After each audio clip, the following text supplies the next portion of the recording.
को मैं बड़ा फॉलो करता हूँ। मिफ्ता साहब से भी उन्होंने क्वेश्चन किया था कि वेब 3.0 क्या है, तो मिफ्ता साहब ने कहा मुझे नहीं पता। 3.0 पाकिस्तान के लिए $100 अरब से ऊपर का पोटेंशियल। लैक ऑफ इनोवेशन थी बैंकारी के अंदर कि बैंकिंग स्ट्रक्चर चला आ रहा है, इनोवेशन को इतना ज़्यादा एक्सेप्ट नहीं किया जा रहा था उस ज़माने में।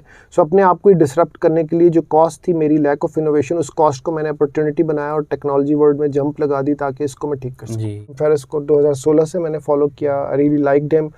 इनफैक्ट उसके जो 1000 ओरिजिनल फैंस हैं जिसमें उसने केविन केली का जिक्र किया, उसमें मैं 99th फैन रजिस्टर्ड हूँ।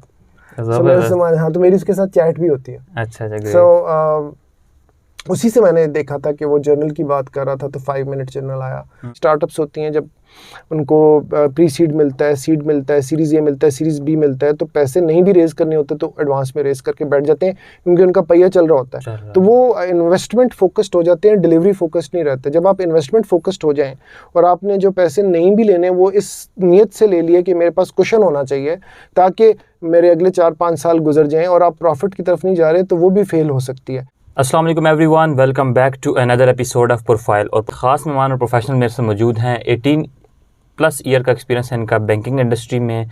Country head for Facet basically digital platform है for assets. Mister Naushad Khalid Minhaj sahab, अस्सलाम वालेकुम। वालेकुम अस्सलाम। और आज के जो इंटरव्यू में हमने चीज़ें कवर करनी है, लास्ट कुछ टाइम से कुछ टॉपिक्स के ऊपर बहुत ज़्यादा बात हो रही है, लाइक NFT, वेब 3.0, क्रिप्टो, और उनके ऊपर हम इनसे बात करेंगे, उनके बारे में डिस्कस करेंगे, उनको रिलेट करेंगे आम पब्लिक तक, आम ऑडियंस के साथ। इनकी लाइफ के बारे में हम जानेंगे कि इनकी सक्सेस स्टोरीज़, इनकी इंस्पिरेशन, इनकी डेली रूटीन, इनकी हैबिट्स, प्रोडक्टिव हैबिट्स, और ये क्या यूथ को, यंग स्टार्टअप फाउंडर्स को, एंटरप्रेन्योर को क्या रिकमेंड करते हैं। First of all thank you so much Naushad साहब, अपने बिजी स्केड्यूल में से इस इंटरव्यू के लिए टाइम निकाला हमें ज्वाइन किया। Welcome, thank you for the invitation. Start from the start, हमारी ऑडियंस को थोड़ा सा अपने बारे में बताएं और अपने चाइल्डहुड मेमोरीज़ के बारे में बताएं, थोड़ा अपने बैकग्राउंड के बारे में बताएं। हाँ, वो मैं बता देता हूँ। पहले मैं एक चीज़ आपकी ऑडियंस को बता दूँ कि यहाँ पर मेरे आने का मकसद जो है वो आपकी हसल है। आपने मुझे किसी फोरम पे अप्रोच करा तो मैंने आपको शायद 3 हफ्ते के बाद का टाइम दिया और मैं बिज़ी था, लेकिन मुझे जो अच्छी बात लगी आपकी कि आपने 3 हफ्ते के बाद मुझे फ़ोन करा, फिर अप्रोच किया, फिर फ़ोन करा। तो आपके दिमाग में था कि आपने वेब 3.0 के ऊपर कुछ करना है और आपने उस जस्तजू को छोड़ा नहीं। और हमारी जो आज मीटिंग हो रही है इसके पीछे कोई 1-1.5 महीने की आपकी मेहनत शामिल है। सो आपकी सपोर्ट के लिए कि आप इतने फोकस्ड हैं और जो आप करना चाहते हैं, जो एग्जीक्यूट करना चाहते हैं, उसको आधा छोड़ते नहीं हैं। तो आपकी एग्जाम्पल मैं आप ही की ऑडियंस को बताना चाहता हूँ कि आपके एटीट्यूड जो है वो बहुत सारे लोगों को अपनी तरफ मुतवज्जा कर सकता है। So good luck to you. Thank you so much. अब coming back to your question कि मेरा चाइल्डहुड कैसा गुजरा। जी, ये किसी बड़े आदमी से पूछना चाहिए वैसे तुम्हें। आज का कंटेंट हमारा वेब 3.0 पे होता है। मेरा चाइल्डहुड वैसे ही था जैसा आपका है, बस 20 साल पुराना था। इस्लामाबाद में मैं पैदा हुआ, 44 ईयर्स का मैं हूँ। इस्लामाबाद मेरी स्ट्रेंथ भी है और वीकनेस भी है, मैं इसको स्ट्रेंथ लेता हूँ। इस्लामाबाद कॉलेज फॉर बॉयज़ से मैंने FSC तक पढ़ा। बहुत अच्छा गोल्डन टाइम था, 93, 96, 80s में हम आगे थे। इस्लामाबाद कॉलेज फॉर बॉयज़ में उस वक्त वही होता था। फिर BCom किया Punjab college of commerce Islamabad से। फिर बहरिया यूनिवर्सिटी से मार्केटिंग और फाइनेंस किया, और उसके बाद फिर नौकरी की, और जो भी हसल जारी है वो जारी। ज़बरदस्त। अच्छा नौशाद साहब, आपका जिस तरह बैंकिंग सेक्टर में एक्सपीरियंस था, तो ये स्टार्टअप वर्ल्ड की तरफ, एंटरप्रेन्योरशिप की तरफ, और प्लस स्पेशली फिनटेक और वेब 3.0 की तरफ कैसे आना? तुमने जो क्वेश्चन किया उसके मतलब वो 20 साल, उसका आंसर 20 साल पे मुश्तमिल है। इतना बड़ा क्वेश्चन है कि मतलब इसके बाद तुम दूसरा क्वेश्चन कर नहीं सकते। तो ऐसा करते हैं कि इसके कुछ हिस्से कर लेते हैं। इसे स्टार्ट इस तरह करते हैं कि आप इंस्पिरेशन बता दें, किस चीज़ ने इंस्पायर किया या किसी पर्सन ने इंस्पायर किया कि आपको ये चीज़ थोड़ी, या किसी इंसिडेंट ने। देखो वो भी उस क्वेश्चन के भी हिस्से ना, फिनटेक और डिजिटल बैंकारी पे किसने इंस्पायर किया, ऐसा क्या वाकया हुआ। वेब 3.0 पे किसने इंस्पायर किया, ऐसा क्या वाकया हुआ। बैंकारी की अच्छी खासी जॉब जहाँ पे मैं एग्जीक्यूटिव वाइस प्रेसिडेंट था, उसको छोड़ के स्टार्टअप वर्ल्ड में क्यों आया, बैंक में क्यों चला गया। तो ये तो बहुत बड़ा क्वेश्चन है ना। तो स्टार्ट करते हैं कि मैं बैंक में क्यों आया। क्योंकि मेरे वालिद साहब स्टेट बैंक में थे, मैं बैंकारी प्रोटोकॉल देखा है, और उस वक्त बैंकिंग का शोबा बड़ा रिस्पेक्टेबल शोबा होता था। बैंकर्स को कहते थे और कहते हैं और कहना भी चाहिए कि they are custodian of people's money. तो मुझे ये बात मेरी पर्सनालिटी टाइप को अपील करती थी। मुझे लगता है कि मैं शायद एक ट्रस्ट वर्दी किस्म का आदमी, लोग मुझ पर भरोसा कर सकते हैं। तो मैं बचपन में सारा वो प्रोटोकॉल देखा, वालिद साहब स्टेट बैंक में थे, तो दिमाग में था पायलट बनना है, इंजीनियर बनना है, लेकिन बैक ऑफ माइंड में लाशोर में भी था कि शायद बैंकारी की तरफ मैं ना करते हुए भी चला जाऊँ। सो बैंकिंग जब चॉइस बाय चॉइस ही आ गई, और बाय चॉइस के साथ बाय डिफ़ॉल्ट ही आ गई, क्योंकि बैंकिंग का शोबा तरक्की था, उसमें लोग अच्छे कपड़े पहनते थे, कन्विंसिंग पर्सनैलिटी रखते थे, उनका उठना बैठना, उनका रख रखाव, उनका फाइनेंस के बारे में जानना, उनकी डेप्थ नॉलेज, फिर फाइनेंस के लोगों का प्राइम मिनिस्टर बनना, इकोनॉमिक्स को ड्राइव करना, मुल्क की तरक्की को ड्राइव करना, जो वो वाला टाइम था अर्ली 2000 लेट 90s, जब हम बड़े हो रहे थे, आपकी एज में थे। तो मैंने फिर ये एडवर्टाइजिंग से के थीसिस के बाद ये अपना चुना सेशन, ताकि मैं बैंकिंग के अंदर कुछ कर सकूं, जबकि मैंने सबसे जो छोटी जॉब होती है उस वक्त बैंकिंग में, डिस्पाइट डबल MBA करके और एक अच्छी जॉब छोड़ के, मैंने सबसे छोटी job as a business development officer start की। ठीक है। और फिर उसमें जो करना था किया 17 साल। उसके बाद फिर ये फिनटेक वाला स्ट्रक्चर स्टार्ट हो गया। ये एक अच्छा वाक़या है, ज़रूर मैं सुनाऊंगा, मेरा फेवरेट वाक़या। और फिर फिनटेक वाला स्ट्रक्चर है यार, 2016 में मैं अक्सर मैं बता भी चुका हूँ, तो मुझे याद ही होगी ये बात। 2016 जून में ना मैं बॉस्टन में था। ठीक है, बॉस्टन में एक चौक है, उसका नाम है हार्वर्ड स्क्वायर। ठीक है। तो मैं, मेरी वाइफ और मेरी बेटी वहाँ पे थे। तो वहाँ पे एक बेकरी है, उसका नाम है पीट्स बेकरी। वो जो पीट्स बेकरी है उसकी वाइट ब्रिक्स हैं और अंदर कॉफ़ी की स्मेल आती है। तो मेरा मूड था कि मैं कॉफ़ी पीऊँगा, क्रोसान अपना खाऊँगा। उस वक़्त 2016 में मैल्कम ग्लैडवेल की किताब थी दी आउटलायर्स, वो मैं पढ़ रहा था और मेरे हाथ में ही थी। तो मैंने अपनी वाइफ को और बेटी को ये कहा कि मैंने इस बेकरी में घंटा 2 घंटा बैठना है, आप जाके शॉपिंग कर दें और मुझे ज्वाइन कर लें जब भी आप फारिग होते हैं। सो जब मैं उस बेकरी में, मैंने 2016 जून में वॉक इन करा, तो मैं बैठा तो बिल्कुल खाली थी बेकरी, और उसमें ज़्यादा कोई फर्नीचर भी नहीं था, बड़ी सिंपल सी बेकरी थी। ठीक है। मैं बैठा तो मेरे पास एक खातून और एक लड़का आए, यंगस्टर आपकी तरह। तो आगे उन्होंने कहा, are you a bank's customer? तो मैं बड़ा हैरान हुआ। मैंने कहा, I am a foreigner just walking into a bakery, I want my coffee, I'm not a bank customer, but why did you ask this question that I'm a bank's customer? तो वो जो खातून थी उन्होंने कहा कि सर असल में ये बैंक है। मैंने कहा ये कैसे हो सकता है? पीट्स बेकरी जितनी मेरे इल्म में है, हमने किताबों में पढ़ा है, मूवीज़ में देखा है, ये तो मतलब बहुत पुरानी बेकरी है। जिस तरह काजी यूनिवर्सिटी के साथ एक कोई खोका है या लम्स के अंदर कोई बेकरी होगी, तो ये अब जो हार्वर्ड स्क्वायर है, जो यूनिवर्सिटी है वहाँ पे, और जो बॉस्टन का इलाका है, वो तो इतना पुराना है, मतलब 100 साल से भी ऊपर होगा। तो ये उस ज़माने की बेकरी है जहाँ पे दानिश्वर लोग बैठते थे और उन्होंने आगे चल के कुछ स्टार्टअप्स बनाई होंगी, कोई बुक्स लिखी होंगी, तो उसके अंदर वो मेमोरीज़ हैं उस वॉल्स के अंदर। तो मुझे वो नॉस्टैल्जिया उनका, उनकी फील को गेन करने के लिए मैं गया था जी। तो जब मैंने सुना कि ये तो बेकरी नहीं है, बैंक है, तो मैं एज अ 16 साल एक्सपीरियंस बैंकर, मैं बड़ा हैरान हुआ और फिर परेशान भी हुआ, और मैंने अपने आप को चैलेंज भी किया कि ये कैसे हो सकता है, हुआ क्या है मेरे साथ। तो मैंने उनसे पूछा जी अगर मुझे डिटेल्स बताएं। तो उन्होंने कहा असल में कैपिटल वन बैंक 2016 में उन्होंने 70 अपनी ब्रांचेस, जो ब्रिक एंड मॉर्टर ब्रांचेस होती हैं जी। उनको कम करना शुरू कर दिया और वो डिजिटल बैंकारी की तरफ आ गया। डिजिटल बैंकारी उनके हिसाब से क्या था कि एम्बेडेड फाइनेंस, आपके लाइफस्टाइल के अंदर आपकी बैंक्स को शामिल किया जाए, पेमेंट स्ट्रक्चर को शामिल किया जाए। बैंक जाने के लिए आपको जाना ना पड़े। बैंक तो जिंदगी का एक हिस्सा है, जिस तरह पानी है, जिस तरह चाय है, तो बैंक और फाइनेंस। सो बेकरी, लेकिन चलो ये तो एक अलग बात है, तो बेकरी का उससे क्या ताल्लुक है? तो उन्होंने कहा देखें bakery is a lifestyle. Coffee लोग रोज़ाना पीते हैं, आज मेरी चौथी कॉफ़ी होगी अगर मैंने पी ली तो। सो वहाँ पे लोग आते हैं, पढ़ते हैं, बैठते हैं, बात करते हैं। तो जब भी तो हम यही कर रहे हैं। तो अगर हम दोनों बात कर रहे हैं, तो अगर मैं कोई बैंकारी सहूलत कर लूँ, किसी की पेमेंट कर दूँ, कोई लोन की पेमेंट कर दूँ, कोई बिल की पेमेंट कर दूँ, बच्चे की फ़ीस की पेमेंट कर दूँ, कुछ सेविंग वाला काम कर लूँ, तो मुझे जाने की ज़रूरत तो नहीं है, तो मैं तो यहाँ भी कर सकता हूँ। तो उन्होंने एक कम्युनिटी सेलेक्ट की कि जो बेकरी के अंदर ये जो कॉफ़ी शॉप है, इसमें जिस किस्म की कम्युनिटी आती है वो हमारी टारगेट ऑडियंस है। तो हम एक प्रूफ ऑफ कॉन्सेप्ट करते हैं पीट्स बेकरी से। ये बात मुझे हिट कर गई। मैं सेल्फ चैलेंज हो गया कि हम पाकिस्तान में बैठे हुए हैं, 16-17 साल में मैं बैठा हूँ, एग्जीक्यूटिव वाइस प्रेसिडेंट हूँ, हमारे ऊपर भी बहुत सारे प्रेसिडेंट्स और बहुत ही ज़्यादा अच्छी सैलरी लेने वाले लोग, बोनस लेने वाले लोग, गोल्फ खेलने वाले लोग, रोलेक्स पहनने वाले लोग, इतने एरिस्टोक्रेटिक लोग हैं, और हम उनको देखते देखते जवान हुए, उनकी पीछे चल रहे हैं, विच इज़ फाइन, हमने उनसे कुछ सीखा। लेकिन दुनिया ये नहीं कर रही है, डिसरप्शन की इंतहा हो चुकी है, इट्स अ वेकअप कॉल। और मुझे बहुत इंटरेस्ट पैदा हो गया उसके बाद फिनटेक के अंदर, और उस इंटरेस्ट को वापस आके मेरे जितना उस वक़्त मुझे शऊर था, मैंने उसको प्रीच किया।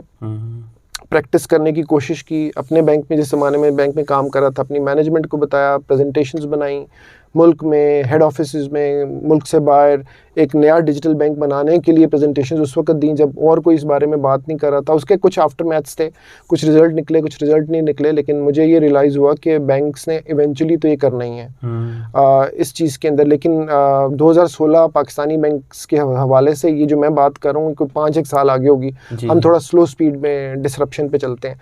तो मुझे लगा कि एक अपॉर्चुनिटी ये भी होनी चाहिए कि मुझे अपने आप को सेल्फ डिसरप्ट करना, बजाय इसके कि मैं बैंकर्स को डिसरप्ट करूं, अपने आप को तो डिसरप्ट कर लेना। और जो 16-17 साल बैंकारी में सीखा है उसको टिपिकली अनलर्न करना और अनलर्न करके टेक्नोलॉजी को एम्ब्रेस करना है। मेरे पास बीएससी कंप्यूटर साइंसेज की तो डिग्री नहीं थी, एमएससी कंप्यूटर साइंसेज की डिग्री नहीं थी, टेक्नोलॉजी की डिग्री नहीं थी, बैंकर था, एमबीए मार्केटिंग एंड फाइनेंस की डिग्री थी। तो मैं बड़ा सोच समझ के एक ऐसी ऑर्गेनाइजेशन में चला गया जो कि प्रोडक्ट बेस्ड ऑर्गेनाइजेशन थी, एक प्लेटफॉर्म था कॉन्वो, और उनके जो फाउंडर हैं या उनके जो सीईओ हैं या इन्वेस्टर हैं, उनकी भी एक कमाल पर्सनालिटी टाइप, उनका भी एक प्रेसिडेंट्स के, उनकी कंपनी 2010 में $1 अरब की कंपनी थी। तो मैंने उनके साथ 2 साल काम किया कि टेक्नोलॉजी का थोड़ा सा रुझान पैदा हो जाए। तो ये तो आंसर है आपका कि फिनटेक में आप क्यों आए। ठीक है, बिल्कुल। अब आप पूछेंगे वेब 3.0 में क्यों आया, तो अब क्वेश्चन आपका वेब 3.0 ये भी आपको समझना है। बिल्कुल बिल्कुल, ये तीनों चीज़ों को। अच्छा देखें, फिनटेक जो है वो मैंने आपको जो अपनी कहानी सुनाई वो 2016 की कहानी है, आज 2023। तो मेरी जो जुस्तजू है फिनटेक की तरफ, डिजिटल बैंकारी की तरफ, बैंक के अंदर एक डिजिटल इस्लामिक डिजिटल बैंकिंग का एक डिपार्टमेंट, पे रोल्स का डिपार्टमेंट, एम्प्लॉय बैंकिंग का department, non resident Pakistani unit का डिपार्टमेंट, नई ब्रांचेस, पेमेंट सिस्टम्स पे मैं पिछले बैंकिंग के जो लास्ट 4-5 साल थे वो इन डिपार्टमेंट्स को स्क्रैच से बनाने पे अपनी टीम के साथ मैं काम करता रहा हूँ। तो जब मैं स्टार्टअप वर्ल्ड कॉन्वो के अंदर आ गया तो उसके अंदर से ही मुझे टेक्नोलॉजी की समझ आनी शुरू होगी। तो मेरे ज़हन में था कॉन्वो एक ऐसी ऑर्गेनाइजेशन है, एक ऐसा प्लेटफॉर्म है स्लैक की तरह, जो कि बाय द वे स्लैक से पहले बना था, जिसमें लोग आपस में ऑर्गेनाइजेशन में कम्युनिकेट करते हैं। तो मेरे ज़हन में था कि कम्युनिकेशन के साथ इसमें पेमेंट्स भी एम्बेड कर दी जाए। जब मैं आपसे बात कर सकता हूँ, चैट कर सकता हूँ, तो चैट पे तो पेमेंट भी जा सकती है, वॉइस पे भी जा सकती है। तो वो उधर मैंने करने की कोशिश की नहीं की, लेकिन हमने बैंकर्स के पास जाके उस प्रोडक्ट को बेचा और उसमें बहुत सारे ज़बरदस्त इनोवेशन की। फिर बीच में ये बाय नाउ पे लेटर पाकिस्तान के अंदर पहली दफ़ा आ गया किस्त पे, जिसका लाइसेंस था। उसमें जो उनका फाउंडर था वो भी बड़ा इंटरप्राइजिंग था उस ज़माने में, अभी भी है। सो मेरा उसके साथ अच्छी फ्रीक्वेंसी थी। मुझे लगा कि बाय नाउ पे लेटर एक फिनटेक की तरफ रुझान है, डिजिटल बैंकारी की तरफ रुझान है। पाकिस्तान वैसे भी क्रेडिट फर्स्ट कंट्री है, कैश फर्स्ट या ऐप फर्स्ट है नहीं। तो मैं BNPL में चला गया। अभी BNPL का स्टेटस मैंने सीखा था, लर्न किया था, अभी वो ख़त्म नहीं हुआ था, मज़ा आ ही रहा था। सो दुनिया बड़ी तेज़ी से तरक्की कर रही है, ख़ासतौर पे क्रिप्टो में, वेब 3.0 में तो हर 2 हफ्ते में ही तरक्की हो जाती है। सो ये वेब 3.0 का मुझे जो पहले बताने वाले साहब थे, उनका नाम पावेल अब्दुल रहमान है। वो टोरंटो में AI और ब्लॉकचेन के IBM के 18-20 साल हेड रहे हैं, काफ़ी लर्नेड आदमी हैं। वो फैसेट के चीफ रेवेन्यू ऑफिसर भी हैं और बोर्ड मेंबर भी हैं। ठीक है। तो वो मुझे किसी रेफरेंस से मिले और हमारी अच्छी बातचीत हुई, और मेरी आदत है सुबह ट्रैकिंग करने की, तो वो साइकिलिस्ट है। हम दोनों विदाउट एनी एजेंडा हम जेन्युइन ट्रैकिंग करने सुबह चले गए मार्गला ट्रैक 3 के ऊपर। तो जब हम बातचीत करते करते जा रहे थे तो वेब 3.0 का जिक्र आया। वेब 3.0 का जिक्र आया तो मेरे लाशऊर में चलना शुरू हुआ कि जिस तरह फिनटेक का जो एक्सटेंडेड वर्जन होगा, इंटरनेट का जो एक्सटेंडेड वर्जन होगा या नेक्स्ट स्टेज होगी, जो पेमेंट्स की नेक्स्ट स्टेज होगी, डिजिटल बैंकारी की नेक्स्ट स्टेज होगी, वो वेब 3.0 है। सो पाकिस्तान में हमें फिनटेक में और डिजिटल बैंकारी में लीप फ्रॉग करने का मौका मिला है सब्सटैंशियल, लेकिन गवर्नमेंट डिसरप्शन की वजह से, इकोनॉमिक क्राइसिस की वजह से, रूल्स एंड रेगुलेशंस के सख्त होने की वजह से, फास्ट पेस्ड ना होने की वजह से वो अपॉर्चुनिटी हम ऑलमोस्ट खो चुके हैं। सो नेक्स्ट जो अपॉर्चुनिटी है, बजाय इसकी कि पुरानी को मैं ठीक करने में मजीद 2 साल लगा दूं, मैं नेक्स्ट अपॉर्चुनिटी में जंप करके इसको सीख करके लीप फ्रॉग करवाने की कोशिश करूंगा अपनी कंट्री को। तो वो जो मुझे वेब 3.0 के बारे में बताने वाले साहब थे, वो हमारे चीफ रेवेन्यू ऑफिसर फैसेट के बोर्ड मेंबर पावेल अब्दुल रहमान थे, और हमारा जो फाउंडर एंड CEO है रफ़ी, ठीक है, वो थे। इन दोनों ने मुझे बताया और मैं उसी वक्त आई वाज लाइक सोल्ड कि मुझे यही करना है। जी, ज़बरदस्त। अच्छा नौशाद साहब, अगर मैं आपसे कहूँ कि वेब 3.0 और फिनटेक को अगर आप सिंपल वर्ड में एक्सप्लेन करें, जिनको हमारी ऑडियंस में अगर नहीं पता इसके बारे में, तो इसकी क्या डेफिनेशन, वेब 3.0 है क्या चीज़ बेसिकली? यार देखो, ये क्वेश्चंस बहुत बड़े हैं। मैं कोशिश करता हूँ कि इस तरह समझा सकूं जिस तरह मैंने खुद सीखा है कुछ ईयर से। बिल्कुल। सो वेब 1.0 वो ज़माना था जिसको कहते हैं read only.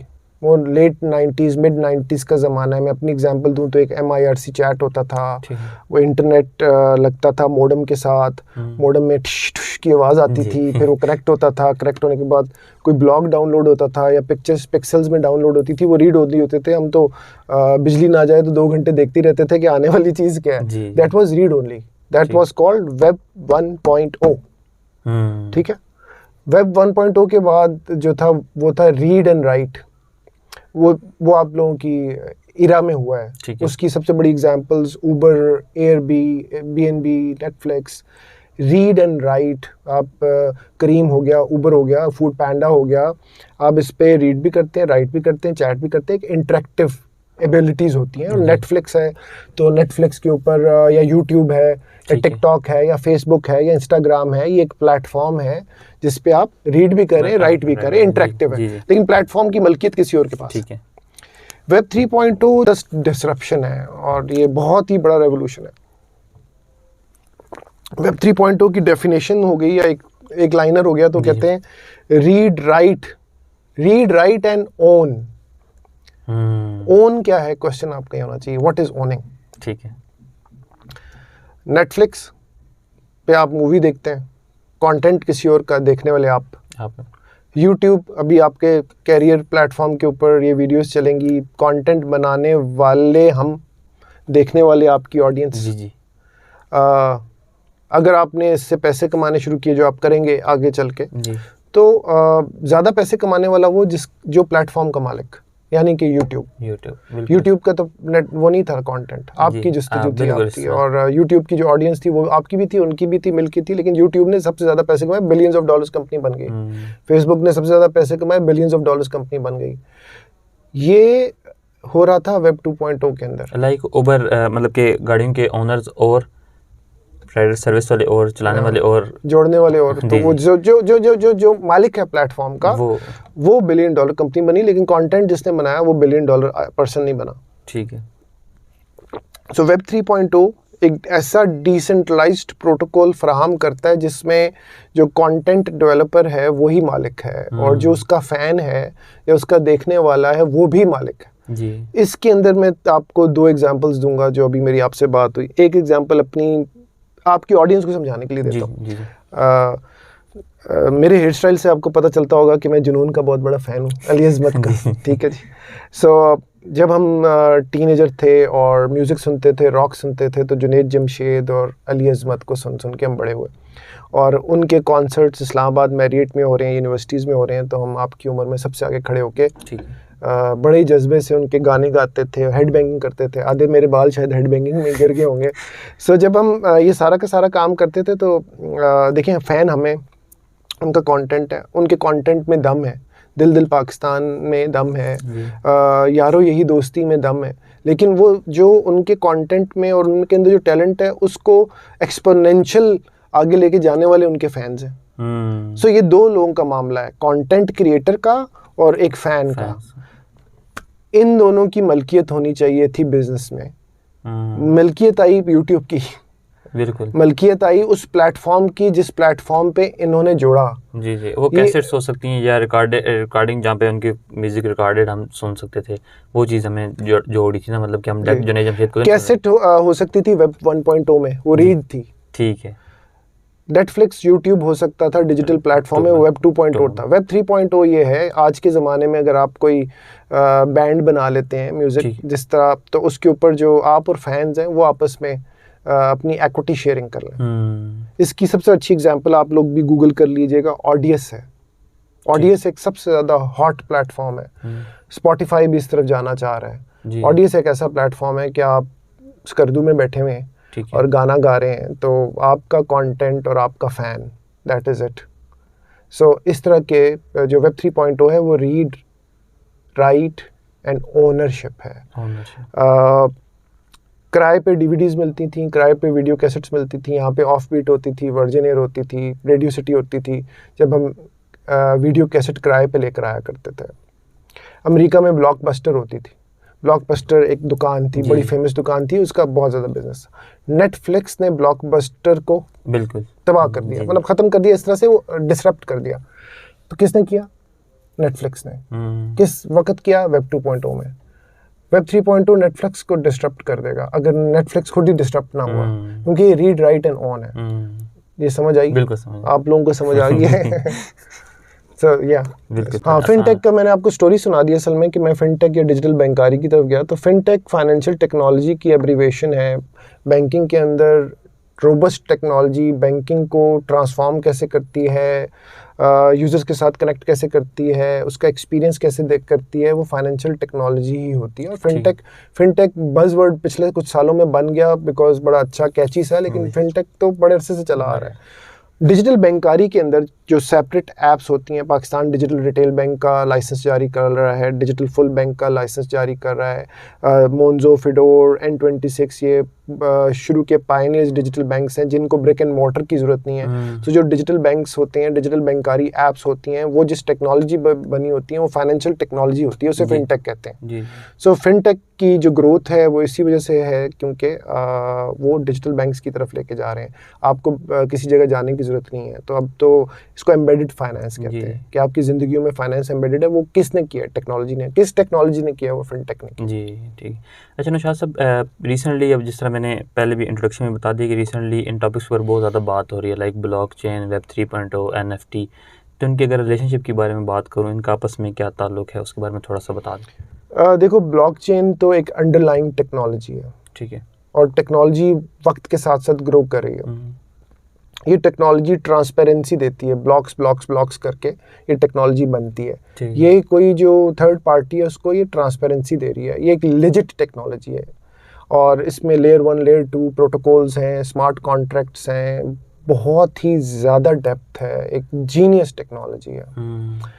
Blockchain technology government के अंदर भी यूज़ होती है, बैंक्स के अंदर भी यूज़ होती है, क्रिप्टो में भी यूज़ होती है, गवर्नेंस में भी यूज़ होती है, रियल एस्टेट में भी यूज़ होती है, ट्रेड में भी यूज़ हो सकती है, हर जगह यूज़ हो सकती है। This is an underlying technology. उसकी हैसियत से कोई इनकार नहीं कर सकता, उसकी इंपॉर्टेंस से कोई इनकार नहीं कर सकता। उस टेक्नोलॉजी की शेप्स हैं NFTs, टोकनाइजेशंस, वेब 3.0 के अंदर ये सारी आती की टॉपिक में आता है। सो ब्लॉकचेन की टेक्नोलॉजी ट्रांसपेरेंट ऐसी है क्योंकि ब्लॉक बाय ब्लॉक करके बन रही है और उसको जो अगर NFTs की बात करें, कॉइन्स की बात करें, डिजिटल कॉइन्स की बात करें तो कोडर्स और माइनर्स उसको माइन कर रहे हैं और उस माइनिंग का सब दुनिया देख रही है। वो डिसेंट्रलाइज्ड प्लेटफॉर्म बनाने में मदद कर रहे हैं। अगर ब्लॉकचेन के ऊपर कोई लाइन ड्रॉ हो गई या ट्रांजैक्शंस हो गई, उसकी हिस्ट्री डिलीट नहीं की जा सकती, उसको ख़त्म नहीं किया जा सकता। अगर फ़र्ज़ करें कि मेरी बहरिया यूनिवर्सिटी के साथ मैंने डिग्री करी, तो आज जब दुबई जाना होता है, सिंगापुर जाना होता है, अमेरिका जाना होता है, किसी बैंक में जॉब करनी होती है, किसी FMCG में जॉब करनी होती है, तो उस डिग्री की अटेस्टेशन होती है। ठीक है, हायर एजुकेशन भी जिसने डिग्री दिया वो खुद ही अटेस्ट कर रहे होते हैं। अटेस्टेशन के अलावा भी बेतहाशा प्रोसेसेस होते हैं। अगर वो ब्लॉकचेन के ऊपर बनी होती तो वो बस बन गई, ख़त्म हो गई बात, और वो लेजिट है, उसको कोई भी चैलेंज कर सकता है कि ये 2 नंबर नहीं हो सकती। और NFT जो टोकन्स होते हैं जो ब्लॉकचेन के ऊपर है वो भी डिजिटल आर्ट एक ही होता है। जिस तरह मोनालिसा की तस्वीर थी, जिस तरह माइकल एंजेलो का आर्ट था, जिस तरह वैन गो का आर्ट, वो एक ही होता है। सो जो ब्लॉकचेन है वो एक ऑथेंटिक टेक्नोलॉजी लेयर। सही है। NFTs, non fungible token, blockchain का सबसे अच्छा बेहतरीन यूज़ केस है जिसकी वजह से ब्लॉकचेन टेक्नोलॉजी इतनी फैल चुकी है। वेब 3.0 क्या है वो मैं बता चुका हूँ। वेब 3.0 एक बड़ी हेडिंग है। वेब 3.0 की जो रीढ़ की हड्डी है वो ब्लॉकचेन टेक्नोलॉजी है। Digital coins, digital asset tokenisation और NFTs उसके डिजिटल यूज़ केसेस हैं। ठीक है, ज़बरदस्त। अच्छा नौशाद साहब, जैसे आपने अभी अंडरस्टैंडेबल बहुत इजी वे में इसको हमें समझा दिया कि वेब 3.0 क्या है, ब्लॉकचेन क्या है, तो आपके एक्सपीरियंस के मुताबिक आप इसी फील्ड में काम कर रहे हैं, तो आपके एक्सपीरियंस के मुताबिक या आपने अगर इस चीज़ को ऑब्ज़र्व किया हुआ, कौन सी कॉमन रॉन्ग नैरेटिव या मिथ्स इसके बारे में बताई जा रही हैं आजकल? हाँ, ये बताई भी जा रही हैं, नैरेटिव है भी। इसकी पहले तो रीजंस पे बात करते हैं। रीजंस तब होती हैं जब कोई नाइव होता है टेक्नोलॉजी के बारे में, कॉम्प्रीहेंड नहीं कर सकता, जिसको पता नहीं होता मुझे भी नहीं पता था आज से 4-5 महीने पहले वेब 3.0 का। जो इसके बारे में नहीं जानता और नहीं जानना चाहता और वो उन नैरेटिव्स पे या उन मिथ्स के ऊपर या उस क्रिटिसिज्म के ऊपर बिलीव करके बैठ जाता है जी। और जब वो खुद नहीं पढ़ते या इसको डिकोड नहीं करते तो वो नेसेयर बन जाते हैं। फिर जो नेसेयर्स होते हैं, जो ना करने वाले होते हैं, वो एक कम्युनिटी और एक लॉबी बन जाती है। और इस लॉबी को स्टीरॉइड्स देने वाले या आग लगाने वाले वो लोग होते हैं जो डिसरप्ट होने वाले हैं, जो वेब 2.0 के अंदर खेल रहे हैं। उसमें कुछ बैंकिंग के अनासिर हो सकते हैं, कुछ फेसबुक के अनासिर हो सकते हैं, कुछ नेटफ्लिक्स के अनासिर हो सकते हैं, क्योंकि उनको पता है कि टेक्नोलॉजी हमने अडॉप्ट नहीं की तो हम डिसरप्ट होंगे। सो उसकी वजह से ना मिथ्स बन जाते हैं। सो का answer to your simple question के आपकी ऑडियंस को समझ आ जाए, मिथ क्रिप्टो के हिसाब से मैं बता देता हूँ। क्रिप्टो में मनी लॉन्ड्रिंग करना बहुत मुश्किल काम है। ब्लॉकचेन पे बनी हुई है, कैसे होगी मनी लॉन्डर? हर बंदा तो उसको देख रहा है। बैंक्स तो लाइसेंस लेके मनी लॉन्ड्रिंग करने का हिस्सा बन जाते हैं। तुमने भी तो बैंक में जॉब की है ना, मैं 17 साल बैंक में रहा हूँ। आज भी तुम चले जाओ, ऊपर बैंक्स हैं जिधर हम इंटरव्यू कर रहे हैं, तुम वॉक इन करके जाओ, तुम कहोगे कि मैं एक फ्रीलांसर हूँ, मेरा अकाउंट खोलें, रिलेशनशिप मैनेजर कहेगा कि प्रूफ ऑफ इनकम दें, आप कहेंगे प्रूफ ऑफ इनकम मेरा नहीं है, हाँ मुझे एक वेंडर ने पेमेंट करनी है ब्राज़ील से तो ये कॉन्ट्रैक्ट है, ये लें। वो कहेगा ये तो मुझे समझ नहीं आई, वो कहेगा लैंडलॉर्ड का अकाउंट खोल दूँ? आप कहेंगे अच्छा यार मुझे तो अकाउंट नंबर चाहिए, अकाउंट खोल दें। वो लैंडलॉर्ड का मार्केटिंग करेगा, आपसे कोई फेक डॉक्यूमेंट ले लेगा किसी Tom Dick and Harry property का और आपका अकाउंट खुल जाएगा। जब आपका अकाउंट खुल जाएगा उसमें ब्राज़ील से पैसे आ जाएंगे, अकाउंट खुल गया तो अब आप उसमें जो मर्जी करें। इसका मतलब आप मनी लॉन्ड्रिंग भी कर सकते हैं। आप किसी दिन उसमें कैश डिपॉजिट कराने आएंगे 2-3 करोड़ रुपए का कैश, तो बैंकर आपसे जेनेरिक पूछेगा कि किधर से आया कैश, लेकिन अपने टारगेट्स और अपने लायबिलिटी टारगेट्स और बैंक्स की बुक्स बढ़ाने के लिए वो कैश को एक्सेप्ट करके खुद ही मशवरा दे देगा कि सर ये प्रॉपर्टी का कोई डॉक्यूमेंट बता दें ताकि इसके अगेंस्ट हम आपके कैश को लिजिट कर दें। सो जो लाइसेंस होल्डर्स हैं वो मनी लॉन्ड्रिंग में इसलिए ज़्यादा शामिल हैं क्योंकि उसको वाइट करने का जरिया बनते हैं। ब्लॉकचेन एक डिसेंट्रलाइज्ड प्रोटोकॉल है और उसके अंदर मनी लॉन्ड्रिंग हो ही नहीं सकती, जितना बड़ा मिथ बन गया जी। ये तो ट्रांसपेरेंट टेक्नोलॉजी है, क्योंकि लोग इसको समझते नहीं है और जो पुराने डिफेंड करने वाले हैं वो इसको आगे करते हैं। तो ये मिथ है कि इसके ऊपर मनी लॉन्ड्रिंग हो सकते हैं, तो कुछ भी हो सकता है। लेकिन जो लोग ब्लॉकचेन कोडर्स हैं, जो इतना मेहनत कर रहे हैं, इतना पढ़े लिखे हैं और इसकी टेक्नोलॉजी रोज़ाना डेवलप हो रही है, जो दिन रात काम करके माइनिंग करते रहते हैं, उन्होंने अपनी ज़िंदगी में मनी लॉन्ड्रिंग ही करनी है। मतलब वो तो ज़्यादा पढ़े लिखे हैं ना, वो क्यों होंगे लॉन्डर? ज़रूरत कहीं ना कहीं यूज़ हो सकता है, लेकिन ये मिथ बड़ा है। बिल्कुल जो बुनियादी चैनल्स हैं पुराने, वो ज़्यादा अभी तक शामिल है। तो ये सबसे बड़ा मिथ। दूसरा ये सबसे बड़ा मिथ यही है कि जी हमारे पैसे गायब हो जाते हैं, ये हो जाता है, वो हो जाता है। होते तो जब सब प्राइम मॉर्गेज क्राइसिस आया था और डिप आया था तो लेमन ब्रदर्स जैसी कंपनी डूब गई थी। उसको नमूरा कैपिटल ने खरीदा था और नमूरा कैपिटल ने फिर सिल्क बैंक को खरीदा जिसमें मैं था, इसलिए मैं किस्सा सुना रहा हूँ। तो क्राइसिस आते हैं, पॉलिसीज बनती हैं क्राइसिस को लेकर के। पॉलिसीज जो हैं वो फाइनेंशियल सिस्टम को फिर उठा देती हैं। फाइनेंशियल सिस्टम 150-200 साल पुराना है। Blockchain, digital assets, crypto currency 10-12 साल 15 साल मैक्सिमम पुरानी है। तो सब बेबी टेक्नोलॉजी कंपनी थे, अपने सर्कल से साइकिल से तेज़ी से गुजर ही सीख लिया।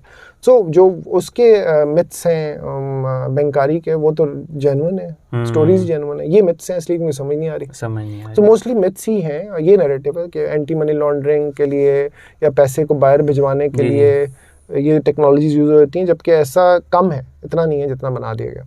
बिल्कुल। मनी पैसे को कह रहे हैं, कैश को कह रहे हैं, क्रिप्टो को कह रहे हैं, वेल्थ को कह रहे हैं, एक ऐसी वेल्थ को कह रहे हैं जिसके जेब में होने से आप चीज़ें खरीद सकते हैं। मेरी टिपिकल मनी जो है ना, वाकई में जेन्युइनली मैं गारंटी दे कह रहा हूँ और मैं काफ़ी अरसे से ऐसा हो चुका हूँ, मेरे लिए पैसा है टाइम, था, है और रहेगा।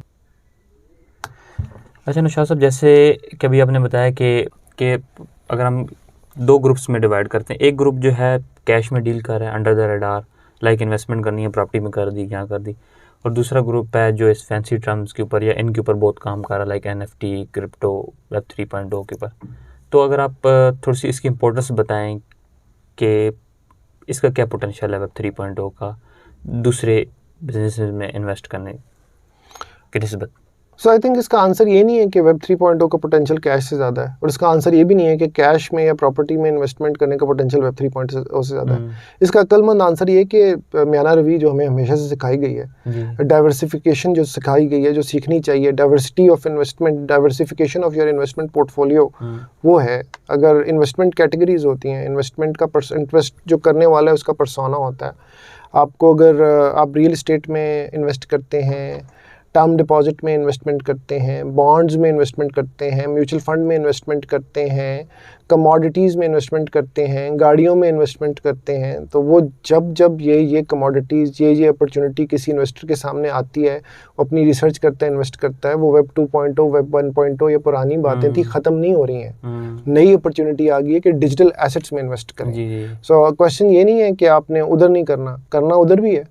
क्वेश्चन ये नहीं है कि आपने इधर नहीं करना, किधर भी है, लेकिन उसको भी जब आपने प्रॉपर्टी को समझा, पहले तो आप स्टीरियोटाइप थे ना, भेड़ चाल थी कि आपके किसी दोस्त ने प्रॉपर्टी में इन्वेस्टमेंट की तो मैं भी लेता हूँ, लेकिन वक्त के साथ सिखा दिया गया कि थोड़ा सा मैं रिसर्च कर लेता हूँ। इसने गाड़ी ली, मैं भी लेता हूँ, लेकिन गाड़ी की मैं रिसर्च कर लेता हूँ, पार्क व्हील्स पे जाके, ज़मीन.com पे जाके आप कंपेरिजन कर सकते हैं। इसी तरह डिजिटल एसेट्स जो वेब 3.0 या क्रिप्टो करेंसीज हैं, या स्टॉक टोकनाइजेशन है, रियल एस्टेट टोकनाइजेशन है, या नॉन फंजिबल टोकन्स हैं, उनकी जो एग्जाम है, ये डाइवर्सिफाइड डिजिटल वर्ल्ड है जिसकी हकीकत को तो डिनाई किया नहीं जा सकता।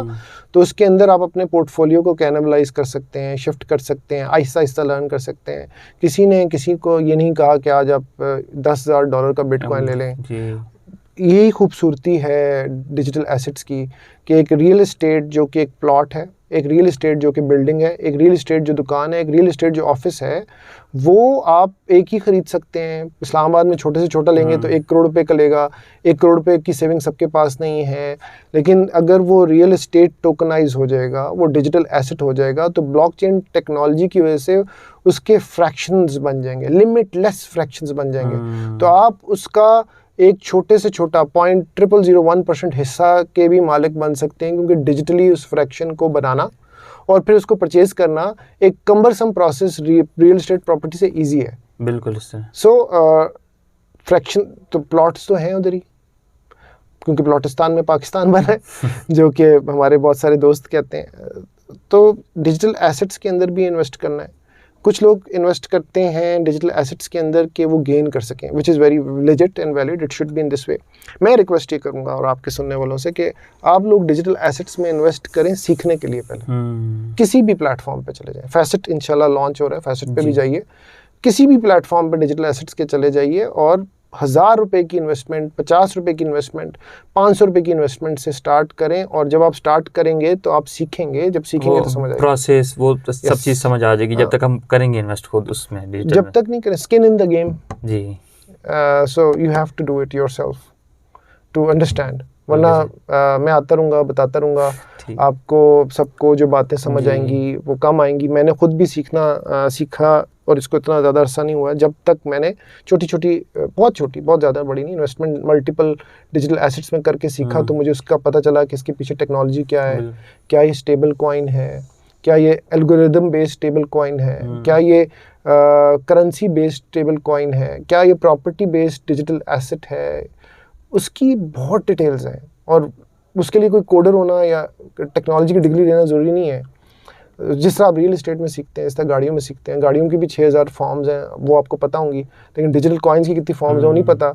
वही मैं शुरू में कह रहा था कि ये नेसेयर इसलिए बन जाते हैं क्योंकि नाइव होते हैं, नाइव इसलिए होते हैं क्योंकि इन्वेस्टिगेट नहीं करते हैं, सीखते नहीं हैं। तो answer to your question is कि कहीं छोटा सा स्टार्ट करें, वो आपको सिखाएगा। बिल्कुल सही। अच्छा नौशाद साहब, जैसे हम अभी ब्लॉकचेन, NFT और क्रिप्टो की बात कर रहे हैं, वेब 3.0 की बात कर रहे हैं, तो आप क्या रिकमेंड करते हैं आपके एक्सपीरियंस को, तभी क्योंकि आपका मनी से रिलेटेड एक्सपीरियंस है, फाइनेंशियल एक्सपीरियंस है, स्टार्टअप फाउंडर्स और यंग एंटरप्रेन्योर्स को कि वो किन फाइनेंशियल साइड ऑफ बिजनेस पे फोकस करें जो वन डिकेड तक मतलब कि नॉन चेंजेबल है?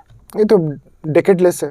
खातेदारी, बुनियादी डेबिट क्रेडिट, किससे पैसे लिए, क्यों लिए, इन्वेस्टर से पैसे लिए, उसने किस टर्म्स पे दिए, उसका आप ROI या फ्यूचर प्रोजेक्शंस बनाने के काबिल हैं तो आप सीखेंगे और बताएंगे। वीज़ा वी आपने जो कस्टमर है उससे भी प्रोडक्ट और सर्विस के पैसे दिए, उसके पीछे क्या है, खातेदारी है। खातेदारी, किसके पैसे लिए, क्यों लिए, उससे क्या बनाया, क्या मुनाफा बनाया, क्या रेवेन्यू था, year on year, month on month, ये हर स्टार्टअप फाउंडर को आनी चाहिए। नहीं आनी चाहिए तो उसका को फाउंडर होगा या CFO होगा या CRO होगा जो उसको कवर करेगा। बहुत सारे स्टार्टअप फाउंडर आजकल टेक्नोलॉजी स्टार्टअप फाउंडर हैं जो कि फाइनेंस के ऊपर अबूर नहीं रखते। That is why co founding concept comes. And now coming to what's happening on NFT and blockchain. Blockchain खातेदारी की इन्हेंसमेंट है ना, एक रोबस्ट टेक्नोलॉजी है। खातेदारी देखो, इसे कहते हैं राइटिंग और अंडर राइटिंग। ये कब स्टार्ट हुई है? ये तो सिक्के के ज़माने से स्टार्ट होगी ना, जब गोल्ड था। मैं आज आपको सिक्का दे दूं, उसका हिसाब किताब ना करूं, खातेदारी ना करूं, तो वो मैं भूल जाऊंगा।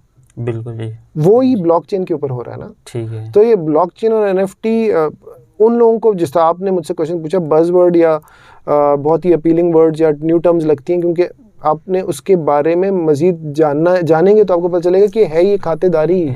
लेकिन उसका एक आजकल का वर्जन है, उसमें साइंस इन्वॉल्व है, उसमें टेक्नोलॉजी इन्वॉल्व है, उसके अंदर विजडम इन्वॉल्व है। आगे चल के इसका नाम कुछ भी हो सकता है। जी। उसके अंदर कुछ और ऐड ऑन होगा तो उसका नाम कुछ होगा ना। बिल्कुल। अच्छा नौशाद साहब, थोड़े फाइनेंशियल टर्म की तरफ आते हैं, क्योंकि आप स्टार्टअप के फाउंडर भी हैं, स्टार्टअप को रन भी कर रहे हैं और आपका एक्सपीरियंस बैंकिंग साइड से भी है।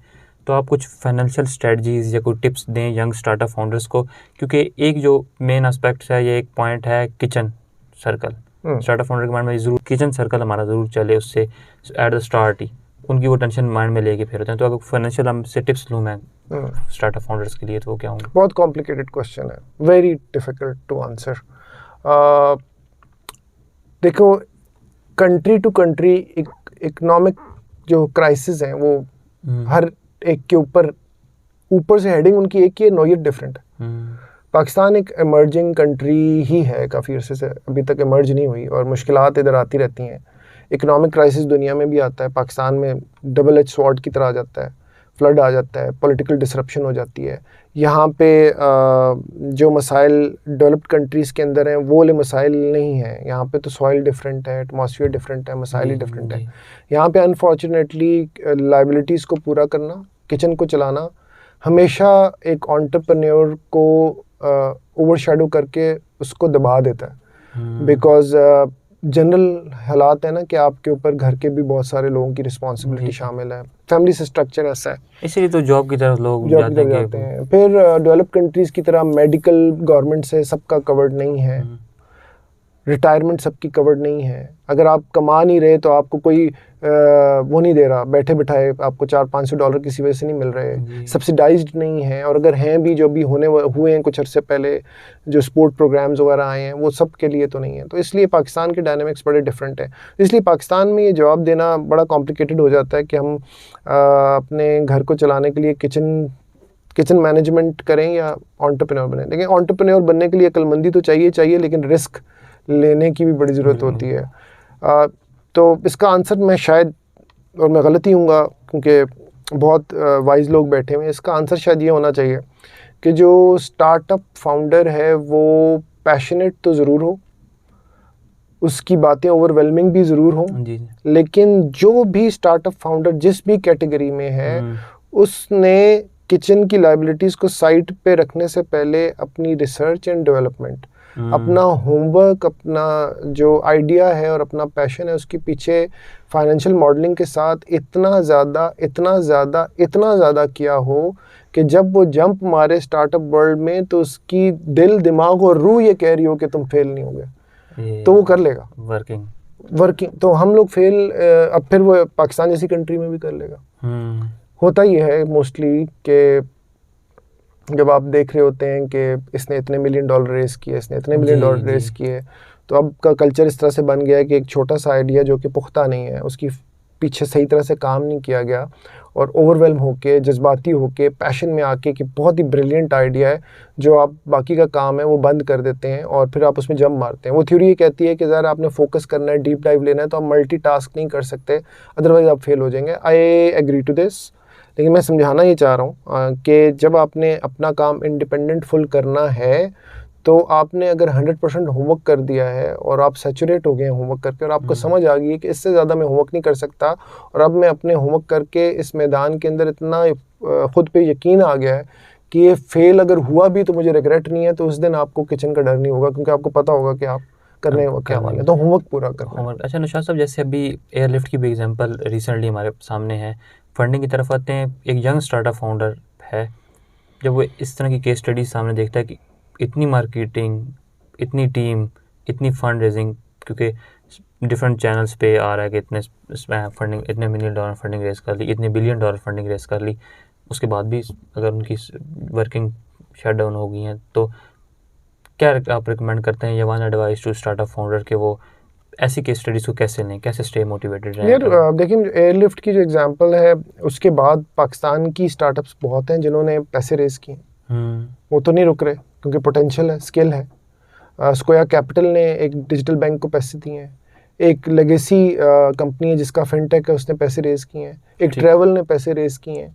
ये इस क्रैश के बाद ही हुआ है। और तो स्टार्टअप्स को तो इससे डरना नहीं चाहिए। और जब इस किस्म के हालात होते हैं कि इन्वेस्टर इन्वेस्टमेंट नहीं दे रहा, तो उसमें भी अगर इन्वेस्टमेंट निकल रही है, तो इसका मतलब है कि जो वो इन्वेस्टमेंट है वो ज़्यादा ऑथेंटिक है, ज़्यादा लेजिट है, ज़्यादा ओरिजिनल है, और जिसको मिली है वो अब फेल नहीं होगा। जो आप जिस कंपनी की एग्जांपल की बात करें, उधर इंतहाई टैलेंटेड, स्किल्ड, मेहनती लोग, विजनरी लोग, इसीलिए उन्होंने अपने पैसे इकट्ठे किए। और मैं आपको सब प्राइम मॉर्गेज क्राइसिस की बात कर रहा था, आप सिर्फ पाकिस्तान की नहीं, दुनिया के हालात देखें। रशियन वॉर की वजह से इकोनॉमिक क्राइसिस आया है, उससे पहले पेंडेमिक होके हटा है, उसके बाद एकदम दरवाजे खुले और इन्वेस्टमेंट्स आई।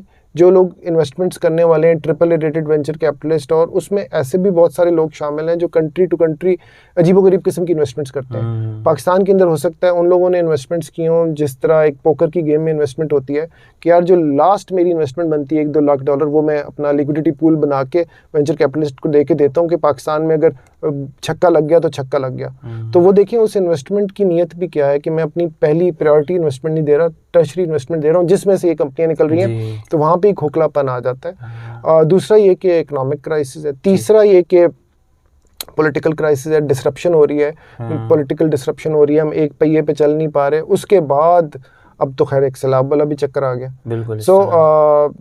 ये तो क्राइसिस हैं जो किसी भी मेहनती स्टार्टअप, अच्छी स्टार्टअप को फेल करने के लिए काफ़ी हैं। और हमारे पाकिस्तान के अंदर मैंने देखा है जो स्टार्टअप्स हैं या नॉन स्टार्टअप्स हैं, जो पुराने बिजनेसमैन हैं, नए बिजनेसमैन हैं, जो एम्प्लॉयज़ हैं, जो एम्प्लॉयर्स हैं, वो इतने रेजिलिएंट हैं कि ये प्रॉब्लम्स आते ही रहते हैं और गुजरते ही रहते हैं और फिर भी चली जा रहे हैं, सर्वाइव कर रहे हैं। मैंने बाहर के लोगों के साथ भी काम किया, उनका स्किल सेट बहुत अच्छा होता है, नो डाउट, क्योंकि अच्छी यूनिवर्सिटी सबसे पढ़े हुए, अच्छा एनवायरनमेंट, स्किल, उनकी स्किल लेवल यहाँ पे है। लेकिन इस किस्म की 2-3 क्राइसिस में वो काफ़ी घबरा जाते हैं।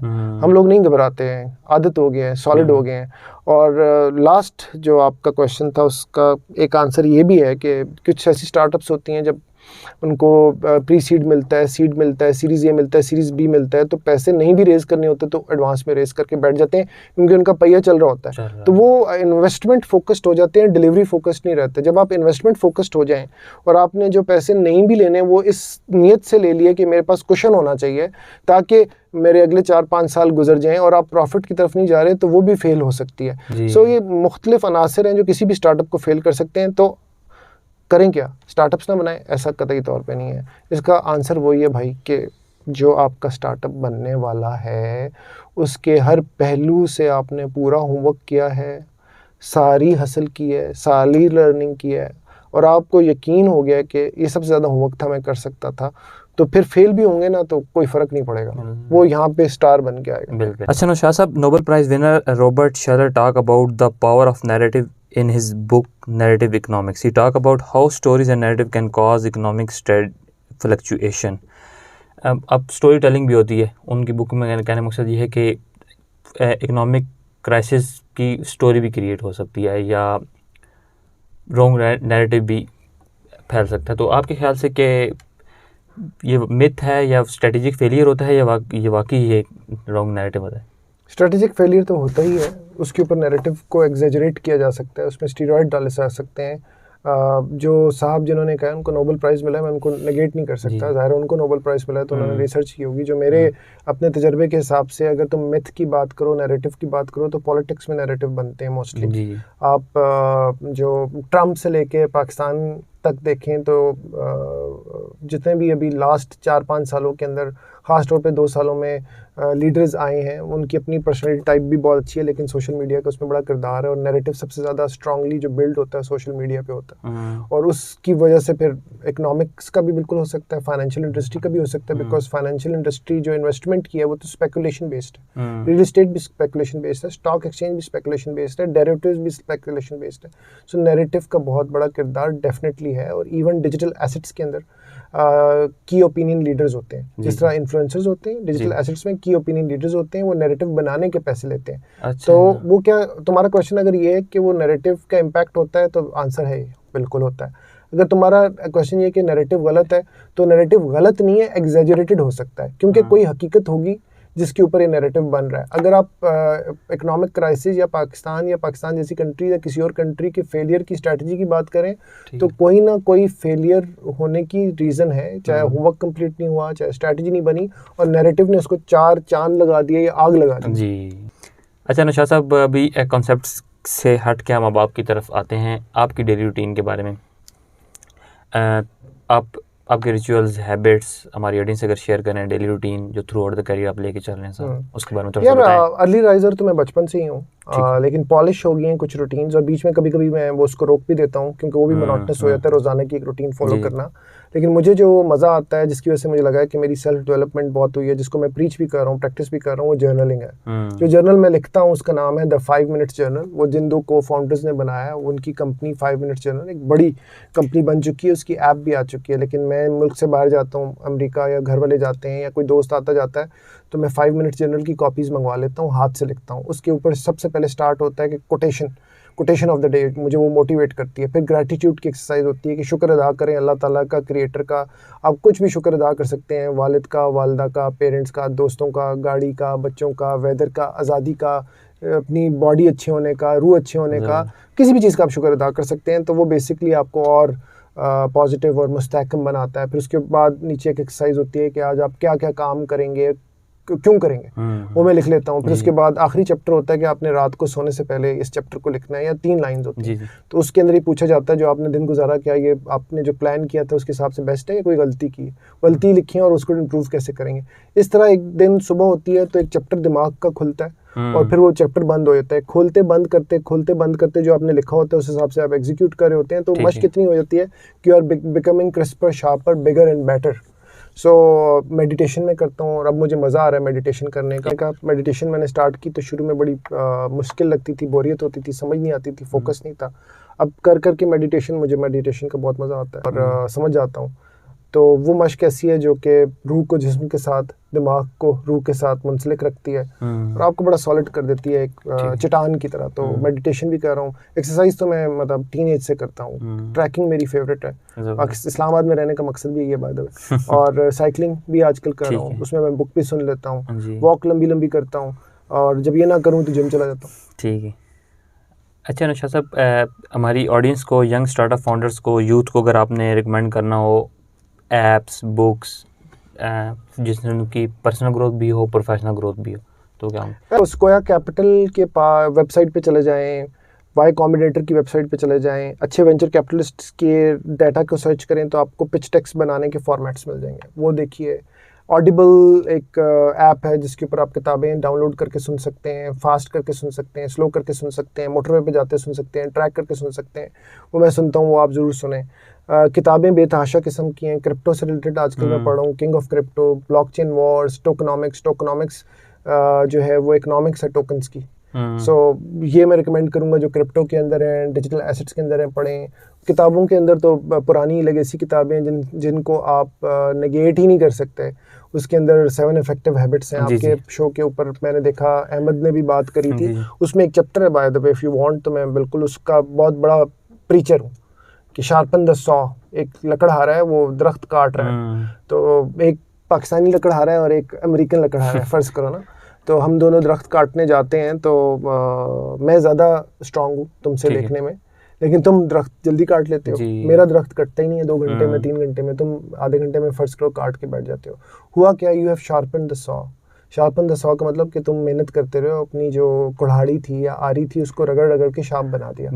सो ये बात बेसिकली इसलिए बताई गई है ताकि आप अपने स्किल सेट को शार्प करें। पाकिस्तान में स्किल्स में लोग पीछे हैं, रेजिलियंस में, मेहनत में ज़रा आगे हैं, तो अपनी स्किल्स शार्प करेंगे तो रास्ते खुल जाएंगे। बिल्कुल। तो बेतहाशा किताबें हैं जिनका मैं बहुत बड़ा फ़ैन हूँ, उर्दू की किताबों का भी फ़ैन हूँ। अशफाक अहमद साहब की ज़ाविया का हम बहुत ज़बरदस्त किताब है। Mustansar Hussain as a trekker मैं उनको रिलीजियसली फॉलो भी करता हूँ, मेरे आइकन है, उनकी किताबें पढ़ता हूँ। उसके अलावा जो बाहर की किताबें हैं, मैल्कम ग्लैडवेल मैं बता रहा था, बॉस्टन में आउटलायर्स पढ़ रहा था। Tim Ferriss tools of titans मेरी फेवरेट बुक है, और 4 आवर्स वर्क वीक मेरी फेवरेट बुक है। एक और भी उनकी आई थी, वो ठीक थी मेरे हिसाब से, उन्हें तो 4 आवर्स बॉडी भी बनाई हुई है। सो टिम फेरिस को 2016 से मैंने फॉलो किया, I really liked him. In fact उसके जो 1000 ओरिजिनल फैंस हैं, जो जिसमें उसने केविन केली का जिक्र किया, उसमें मैं 99th फैन रजिस्टर्ड हूँ। हाँ, तो मेरी उसके साथ चैट भी होती है। अच्छा। सो उसी से मैंने देखा था कि वो जर्नल की बात कर रहा था, तो 5 मिनट जर्नल आया। बट अब उस तरह के वर्चुअल मेंटोर्स काफ़ी हैं, और लोग काफ़ी उसके ऊपर बात करते हैं कि कुछ वर्चुअल मेंटोर सिर्फ पैसे बनाते हैं। सो बनाने दें उनको पैसे, हमारा काम है एज अ स्टूडेंट के मैक्सिमम सक कर सके इन्फॉर्मेशन। एडवाइस है कि आपने जर्नलिंग करनी है जनाब। जर्नलिंग इसलिए करनी है कि जब आप सुबह उठ के ग्रेटिट्यूड की एक्सरसाइज करते हैं, एक पेपर पे लिख लेते हैं कि मैंने आज ये करना है, ट्रस्ट मी, क्योंकि आपके दिमाग से वो चीज़ हाथ से बाहर निकल के पेपर पे आ गई है, तो आपका दिन वैसा गुजर जाता है, आप एग्जीक्यूट कर सकते हैं। सो राइटिंग वैसे भी ट्रांसपेरेंसी लेकर आती है आपकी ज़िंदगी में। जर्नल बाय फार आपकी स्किल डेवलपमेंट करने के लिए सबसे बड़ी और सबसे अच्छी एक्सरसाइज है, इसका फ़ायदा ही फ़ायदा है। So do invest on writing a journal. अच्छा नौशाद साहब, हर प्रोफेशन की कोई ना कोई कॉस्ट होती है। प्रोफेशन अगर हमें कुछ दे रहा है तो हमसे कुछ ले भी रहा होता है। तो बीइंग अ बैंकर या फाइनेंशियल साइड पर, आप फाइनेंशियल फील्ड में होने के नाते आपने कोई कॉस्ट पे की है? यार मैंने सुना अपने दोस्तों से और अच्छे बैंकर्स के साथ के फाइनेंशियल इंडस्ट्री में रहने की, इन्वेस्टमेंट बैंकर खास तौर पे, क्रेडिट या कॉर्पोरेट साइड के बैंकर्स ये कहते हैं कि कॉस्ट ये है कि टाइम नहीं होता हमारे पास। आई थिंक ये ऐसा नहीं है, टाइम सबके पास 24 घंटे होते हैं। तो मेरा आंसर एज अ बैंकर बिल्कुल भी ऐसा नहीं है कि मेरी कॉस्ट टाइम थी। मेरी जो कॉस्ट थी वो लैक ऑफ इनोवेशन थी बैंकारी के अंदर, के बैंकिंग स्ट्रक्चर चला आ रहा है, इनोवेशन को इतना ज़्यादा एक्सेप्ट नहीं किया जा रहा था उस ज़माने में। सो अपने आप को डिसरप्ट करने के लिए जो कॉस्ट थी मेरी लैक ऑफ इनोवेशन, उस कॉस्ट को मैंने अपॉर्चुनिटी बनाया और टेक्नोलॉजी वर्ल्ड में जंप लगा दी ताकि इसको मैं ठीक कर सकूँ। So cost was lack of innovation. अच्छा नौशाद साहब, आज के नौशाद ने अगर एक यंगर सेल्फ को एक एडवाइस करनी तो वो क्या होगी? यंगर सेल्फ में 13 साल की उम्र, 14 साल की उम्र से 19 साल की उम्र मेरा फेवरेट तरीन एज ग्रुप है। मैं चाहूँगा मेरे पास टाइम मशीन हो जेन्युइनली और मैं वापस जाऊँ और अपने आप के 13 साल और 14 साल के नौशाद को मशवरा दूँ। जो मैंने किया वो ही करूँगा, लाजमी वो करूँगा, लेकिन उसमें एक चीज़ ऐड ऑन होगा। ऐड ऑन ये होगा कि जुस्तजू, हसल, अच्छे क्वेश्चन पूछना, मेंटोर ढूंढना, लर्निंग ज़्यादा करना। उस वक्त रिलक्टेंस थी कि पाकिस्तान से बाहर नहीं जाना, कोई मशवरा देने वाला नहीं था। तो पाकिस्तान से बिल्कुल बाहर जाना चाहिए, ज़्यादा अच्छी यूनिवर्सिटीज़ में अप्लाई करना चाहिए। अब तो आज यहाँ पे बैठे बैठे आप गूगल के थ्रू या बहुत सारे सॉफ्टवेयर्स के थ्रू वहाँ की चीज़ों को एक्सट्रैक्ट कर सकते हैं। सो आप कॉन्सर्ट्स पे भी जाएं, टीनेज में पार्टी भी करें, दोस्तों के साथ भी जाएं, पेरेंट्स को भी टाइम दें, बॉयफ्रेंड भी बनाएं, गर्लफ्रेंड भी बनाएं, लेकिन जुस्तजू जो है लर्निंग की वो मैंने करनी है। अगर मैं 13 साल का हो जाऊंगा, मैं लर्न करूंगा जिस तरह तुम लर्न कर रहे हो हर एक से। मैं चाहूँगा कि जो मैंने लर्निंग कम की, ज़्यादा क्वेश्चन नहीं किए, मैं ज़्यादा क्वेश्चन करके लर्न करूं। और मेरी रीडिंग हैबिट्स नहीं थी, ऑडिबल से सुनने की हैबिट्स हैं, तो मैं अपने अंदर reading habits by force inculcate करूँगा कि आज मुझे कुछ ना कुछ पढ़ना है। बिल्कुल इससे।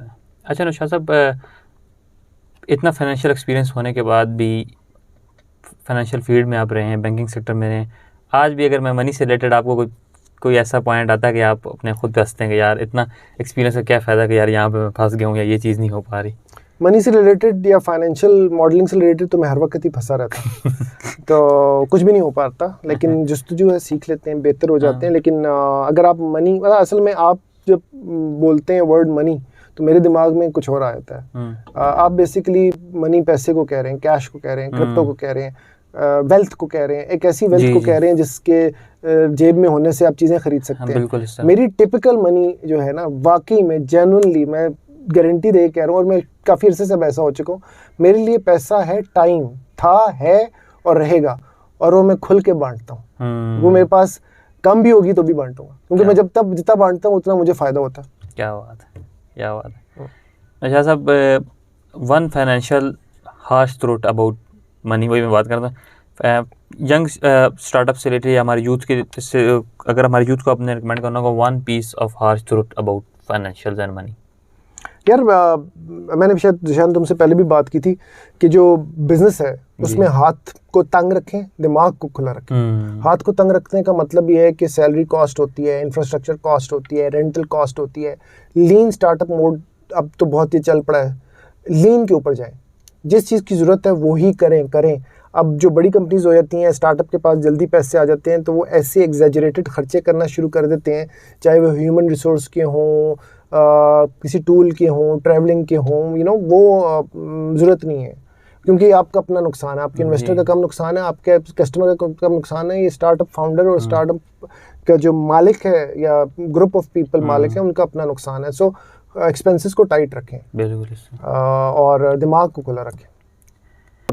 अगर यंग स्टार्टअप फाउंडर्स हैं, एंटरप्रेन्योर्स हैं, एम्प्लॉइज़ हैं, या हमारी ऑडियंस में कोई भी देख रहा है और वो फाइनेंशियल प्लान बनाने जा रहा है फॉर द फ्यूचर, तो 21st सेंचुरी कैरियर में जो इंडस्ट्रीज़ में चेंजेस आ रही हैं उसको सामने रखते हो, अगर आपने कुछ टिप्स देनी हो जिनसे उनका फाइनेंशियल प्लान बेटर हो सकता है, तो 3 से 4 यार हमने खुद भी कुछ अर्से पहले ही सीखा है। मेरा दोस्त है अमाद, उसने सबसे पहले ये बात की थी। वो सिट्रसपिट्स और आयरिस विजन $250 मिलियन से ऊपर की कंपनी, उसका फाउंडर अमेरिका में होता है, स्कूल में हमारे साथ था। सबसे पहले उसने मुझे बताया, फिर अब तो पिछले प्रोजेक्ट में और अभी भी प्रोजेक्ट में मैंने सीखा टैम सैम सॉम जी, total allocated market, service addressable market, service obtainable market. ये बताती है कि आपने कौन सी मार्केट को के बारे में कैप्चर करना है, और फिर पर्सोनाज ऑफ द कस्टमर्स, किस एज ग्रुप में हैं, कितना खर्चा कर सकते हैं, उससे आपकी प्रोडक्ट और सर्विसेज में कितना आप शेयर लेंगे। ये 2 चीज़ें बहुत इंपॉर्टेंट है। उसके ऊपर फिर फाइनेंशियल मॉडलिंग है, फाइनेंशियल प्रोजेक्शन है, और रेवेन्यू कैलकुलेट करने के तरीका कार हैं, प्रॉफिट एंड लॉस और ब्रेक इवन को हासिल करने के तरीका कार हैं। ये चीज़ें बुनियादी हैं और रहेंगी। बिल्कुल। एट द एंड नौशाद साहब, अबाउट फैसेट के बारे में थोड़ा सा बता दें और अपने फ्यूचर प्लान्स के बारे में बता दें कि आप किन प्रोजेक्ट्स के ऊपर काम कर रहे हैं। अच्छा, सो गुड क्वेश्चन। तो फैसेट का बेसिकली मतलब है मल्टी फैसेटेड एसेट प्लेटफॉर्म। एक ऐसा प्लेटफॉर्म जहाँ पे आपको डिफरेंट किस्म के डिजिटल एसेट्स मिलेंगे, जहाँ पे आप जैसा कोई भी बंदा वो अपने इन्वेस्टमेंट को डाइवर्सिफाई कर सकता है, चाहे वो क्रिप्टो कॉइन्स में हो, स्टेबल कॉइन्स में हो, रियल एस्टेट टोकनाइजेशन में हो, स्टॉक टोकनाइजेशन में हो, NFTs में हो। जो ये डिजिटल एसेट्स नए आ रहे होते हैं, उसमें आप अपना एग्जिस्टिंग या नया पोर्टफोलियो बना सकते हैं, दैट इज़ फैसेट। और हम लोग मोस्टली इमर्जिंग मार्केट्स में जा रहे हैं, डेवलप्ड मार्केट्स में नहीं जा रहे। और हम लोग मोस्टली इस्लामिक इमर्जिंग मार्केट्स में, जो इस्लामिक डिजिटल एसेट्स के कंज्यूमर्स होते हैं, उसकी तरफ जा रहे हैं। तो फैसेट को बने हुए 2.5-3 साल हो गए हैं। ये स्टार्टअप से थोड़ा सा आगे है। सीरीज ए फंडिंग हमें $22 मिलियन की लिबर्टी सिटी वेंचर, जो कि अपनी लेवल का सबसे बड़ा वेंचर कैपिटलिस्ट है, फातिमा गोभी जो अपने वेंचर कैपिटलिस्ट कैटेगरी में सबसे ज़बरदस्त वेंचर कैपिटलिस्ट है, हमें $22 मिलियन वहाँ से मिले। उससे पहले हमारे फाउंडर्स ने कुछ फैमिली ऑफिस से पैसे लिए थे, और पैसे जो देते हैं वो भरोसा करते हैं तो देते हैं। हमारे दोनों को फाउंडर्स अमेरिका में और इंग्लैंड की टॉप यूनिवर्सिटीज़ से पढ़े हुए। उसके बाद जो फाइनेंस मिनिस्टर और फिर प्राइम मिनिस्टर UAE के थे, उन्होंने उनको हैंड पिक किया। आज दुबई के अंदर जो क्रिप्टो में, AI में, ब्लॉकचेन में हो रहा है, इन दोनों फाउंडर्स राफ़ी और डैनियल, इन दोनों का बेतहाशा हाथ है। जब वो उस प्राइम मिनिस्टर को असिस्ट कर रहे थे तो उन्होंने अपनी कंपनी बनाई फैसेट, और फैसेट में फिर IBM से एक साहब है पवेल अब्दुर्रहमान, बहुत ही लर्नेड आदमी है, वो हमारे चीफ रेवेन्यू ऑफिसर हैं, बोर्ड मेंबर हैं। हमारे पास crypto.com से लोग हैं, अमेज़ॉन से लोग हैं, माजिद अल फतैम से लोग हैं। हमारी C-लेवल स्वीट और VPs जो हैं वो इंतहाई लर्नेड किस्म के आदमी हैं। और हम कंट्री टू कंट्री पे टीम्स रखते हैं और उसको एक्सपैंड करते हैं। एजेंडा हायर गोल है। हायर गोल ये है कि मैं हूँ डिजिटल बैंकारी, फिनटेक बाइस्ड आदमी। वेब 3.0 जब से मेरी जेन में आया, तो पहले मैं बात करता था एम्बेडेड फाइनेंस की, आपकी ज़िंदगी में फाइनेंस एम्बेडेड है।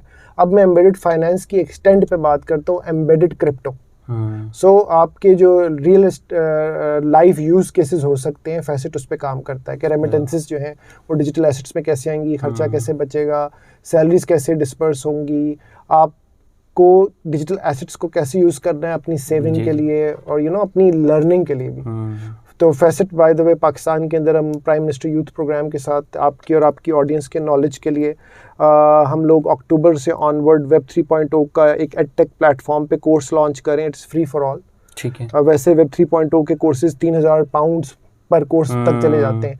तो ये वाला जो कोर्स है खुरम शेख उसको करवा रहे हैं, मेरे दोस्त हैं, उन्होंने खुद बहुत सीखा है, वेब 3.0 में अच्छा काम कराते हैं। पहला मॉड्यूल हम उनके साथ बना रहे हैं। वो ऑलरेडी पाकिस्तान के जो प्रेसिडेंट है आर्टिफिशियल इंटेलिजेंस प्रोग्राम उसमें कोर्स चलाते हैं। वो ये कोर्स रिकॉर्ड करा रहे हैं हमारे एडटेक प्लेटफॉर्म के साथ, और प्राइम मिनिस्टर यूथ प्रोग्राम के तवसत से हमारा माइंडसेट है कि हम 1 मिलियन पाकिस्तानी यूथ को ट्रेन करें इंशाल्लाह 1 साल के अंदर। क्योंकि देखो वेब 3.0 पाकिस्तान के लिए $100 अरब से ऊपर का पोटेंशियल है। उज़ैर पाकिस्तानी जो अपनी पॉडकास्ट है उसमें बता चुके हैं। उज़ैर ने एक पेपर लिखा हुआ है, ज़बरदस्त आदमी है, उनको मैं बड़ा फॉलो करता हूँ। मिफ्ता साहब से भी उन्होंने क्वेश्चन किया था कि वेब 3.0 क्या है, तो मिफ्ता साहब ने कहा मुझे नहीं पता, और मुझे भी नहीं पता था 4 महीने पहले, लेकिन इस फियास्को से वेब 3.0 के बारे में लोग जान गए। ये $100 अरब का पोटेंशियल ट्रेडिंग का नहीं है, ये $100 अरब का पोटेंशियल ये है कि पाकिस्तान का फ्रीलांसर या टेक्नोलॉजी का एक स्टूडेंट जो कि जॉब करता है या फ्रीलांसिंग करता है, अगर वो साल के $36,000 भी वेब 3.0 डोमेन के अंदर कमा लेता है, तो अगर 100 होंगे तो कितने कमाएंगे, 1000 होंगे तो कितने कमाएंगे, 2 मिलियन की तो इकॉनमी है पाकिस्तान की फ्रीलांसर्स की, तो ये $100 अरब बन जाते हैं अगले 10 साल में। ठीक है, बिल्कुल। Again thank you so much Naushad साहब, आपने इंटरव्यू के लिए टाइम निकाला, हमें ज्वाइन किया, और मैंने तो बहुत कुछ सीखा। उम्मीद करता हूँ young startup entrepreneur, young startup founders, entrepreneur और हमारी ऑडियंस जो भी इंटरव्यू देखेगी इससे बहुत कुछ सीखेगी। Thank you for the invitation, मैंने भी आप लोगों से बहुत सीखा। मिलते हैं नेक्स्ट एपिसोड में, तब तक के लिए अल्लाह हाफिज़, बाय बाय।